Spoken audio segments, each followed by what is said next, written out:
Et c'est l'heure à présent, et comme chaque jour du focus, avec la crise ukrainienne, l'Union européenne et les États-Unis ont infligé de lourdes sanctions économiques à la Russie. En retour, Moscou a décrété un embargo total sur une série de produits européens et américains. Pour le Kremlin qui à l'inverse, a décidé de se tourner davantage vers Pékin. En témoignent ces images du dernier sommet de l'APEC où Xi Jinping et Vladimir Poutine ont affiché une solide complicité. Plus alliés que jamais, les deux pays avancent à front uni contre l'Occident sur la question des sanctions économiques. Les Chinois bondissent sur cette énorme opportunité et font de la province frontalière du Heilongjiang une plaque tournante qui profite du boom des exportations vers la Russie, notamment dans le domaine alimentaire. Voyez tout de suite ce reportage tourné dans le Grand Nord chinois, à la frontière sibérienne des deux pays. Le reportage est signé Pierre-Philippe Berson. L'hiver n'arrête pas Wen Xiaojiang. C'est même la pleine saison des affaires pour cet entrepreneur chinois.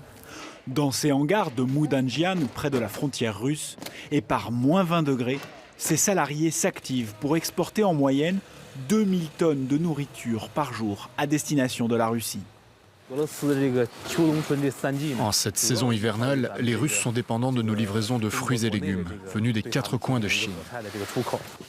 Ici, les ventes de produits frais explosent, plus 80% depuis l'annonce de l'embargo sur les aliments américains et européens décrété par Vladimir Poutine. Les carnets de commandes sont pleins et les clients russes demandent toujours plus de produits. Auparavant, on vendait en Russie entre 3 et 5 types de fruits et légumes. Désormais, je dirais qu'on exporte jusqu'à 40 fruits et légumes différents. L'embargo russe, décidé en août dernier, sert de représailles aux sanctions occidentales votées suite à l'intervention de Moscou en Ukraine. Une décision coûteuse, 12 milliards d'euros de manque à gagner pour l'Union européenne. Pour la Chine, en revanche, c'est une aubaine.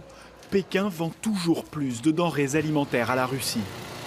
Wen Xiaojiang s'en frotte les mains. Son chiffre d'affaires a progressé de 30% ces derniers mois. Et il compte bien renforcer les liens commerciaux avec le voisin russe. En plus de nos exportations en fruits et légumes, nous allons nous lancer dans l'importation de produits russes en Chine, essentiellement des fruits de mer et des produits alimentaires haut de gamme, comme le miel ou le caviar.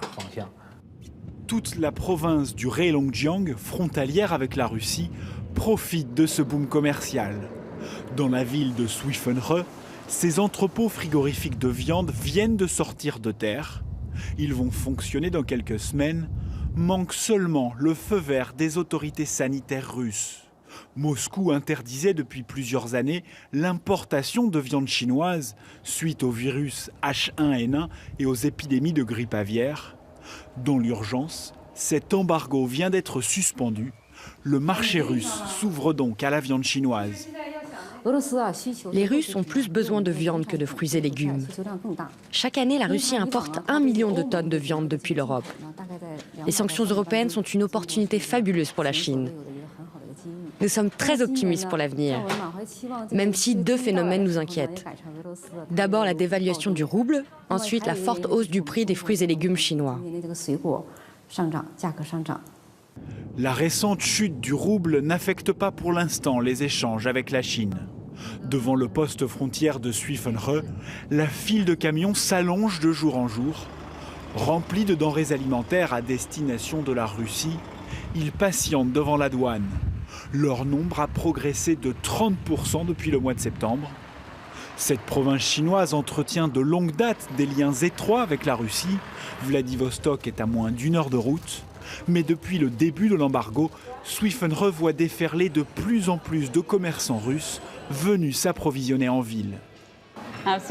À cause de l'embargo, les produits chinois envahissent le marché russe, aussi bien dans l'agriculture que dans l'industrie. Aujourd'hui, vous voyez des produits chinois partout dans le pays, non seulement près de la frontière chinoise, mais aussi dans les régions à l'ouest de la Russie.